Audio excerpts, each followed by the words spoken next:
Yo guys, Indonesia merupakan negara maritim terbesar di dunia.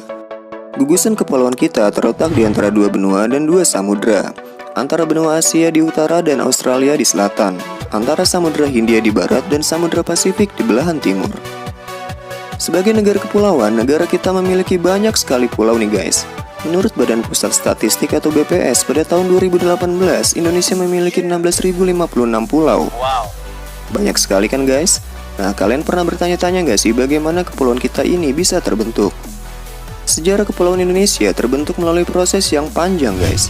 Pembentukan kepulauan Indonesia dapat dijelaskan dari salah satu proses geologis yang terjadi pada saat proses pembentukan alam, yaitu melalui proses endogen dan eksogen. Tenaga endogen adalah proses pembentukan alam yang bersumber dari aktivitas dinamik di dalam bumi. Aktivitas ini dapat menyebabkan adanya deformasi kerak bumi yang mengakibatkan adanya perubahan deformasi di daratan. Nah, gerak endogen ini dapat diketahui dari adanya suatu letusan gunung berapi dan gempa bumi ya. Nah, kalau tenaga eksogen yaitu proses pembentukan alam yang sumbernya dari luar permukaan bumi guys. Tenaga eksogen ini meliputi iklim, hujan, angin, dan perubahan temperatur batuan yang mengalami pelapukan atau mengalami proses geomorfologi. Pada masa Paleozoikum, keadaan geografis kepulauan Indonesia belum terbentuk seperti sekarang ini. Pada masa itu, wilayah kita masih merupakan bagian dari samudra yang sangat luas guys, meliputi hampir seluruh dunia. Ya, karena dahulu hanya ada satu superbenua saja.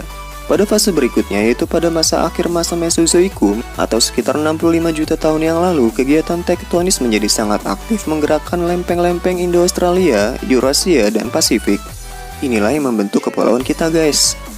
Sebagian wilayah kepulauan Indonesia merupakan titik temu di antara tiga lempeng, yaitu lempeng Indo-Australia di selatan, lempeng Eurasia di utara, dan lempeng Pasifik di timur. Setiap tahunnya, lempeng-lempeng tersebut bergerak dengan kecepatan 7 hingga 9 cm. Kalau dihitung dari 65 juta tahun yang lalu, berarti daratan-daratan tersebut sudah bergerak sekitar 4.000 hingga 6.000 km guys. Nah, pergerakan lempeng-lempeng inilah yang memberikan pengaruh besar terhadap terbentuknya kepulauan Indonesia hingga sekarang. Benua Eurasia mulai menjadi pulau-pulau yang terpisah satu dengan yang lainnya. Sebagian diantaranya bergerak ke selatan membentuk pulau-pulau Sumatera, Jawa, Kalimantan, Sulawesi, serta pulau-pulau di Nusa Tenggara Barat dan Kepulauan Banda. Sama halnya dengan yang terjadi pada benua Australia nih. Sebagian pecahan benua Australia bergerak ke utara membentuk pulau-pulau Timor, Kepulauan Nusa Tenggara Timur, dan sebagian Maluku Tenggara. By the way, kalian pernah nonton film animasi Ice Age? Nah, pada animasi Ice Age berlangsung pada zaman glasial atau pada masa Pleistocene guys. Pada masa itu berlangsung sekitar 3 juta sampai 10.000 tahun yang lalu. Pada masa Pleistocene, bagian barat Indonesia pernah menyatu dengan benua Asia yang kini disebut dengan paparan Sunda. Bagian timur Indonesia pernah menyatu dengan benua Australia yang kini disebut dengan paparan Sahul. Makanya gak usah heran ya guys, kalau hewan-hewan yang kita jumpai di daratan Asia juga ada di bagian barat Indonesia. Dan hewan-hewan di Australia dapat kita jumpai juga di wilayah timur Indonesia. Tuh apa tuh? Hah? Mau apa Pompeyo? Pada akhir zaman es, kepulauan kita sudah mulai terbentuk hampir sama seperti sekarang guys. Karena saat zaman es, wilayah barat Indonesia seperti Sumatera, Kalimantan, dan Jawa menyatu dengan benua Asia.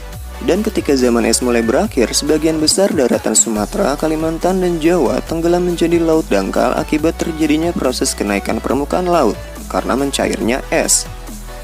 Sulawesi pada masa itu sudah mulai terbentuk, sementara Papua sudah mulai bergeser ke utara. Pembagian paparan Sahul di sebelah timur, paparan Sunda di sebelah barat tersebut kemudian dipisahkan oleh garis Wallace yang merupakan pembatas sebaran fauna yang membentang dari Selat Lombok hingga Selat Makassar ke arah utara. Garis Wallace diambil dari nama Alfred Russel Wallace, seorang ilmuwan yang meneliti tentang persebaran fauna di Indonesia. Sebaran fauna tersebut juga menjadi salah satu bukti bahwasannya daratan negeri kita dulu pernah menjadi bagian dari benua Asia dan Australia. Oke guys, mungkin itu saja yang bisa kita bahas dalam episode kali ini. Dukung kami dengan subscribe channel ini. Ingat, subscribe itu gratis. Tinggalkan like dan komentar yang membangun ya, biar kami semangat bikin konten untuk kalian. Dukung juga channel-channel edukasi lainnya supaya bisa memajukan generasi bangsa. Akhir kata, salam Jas Merah.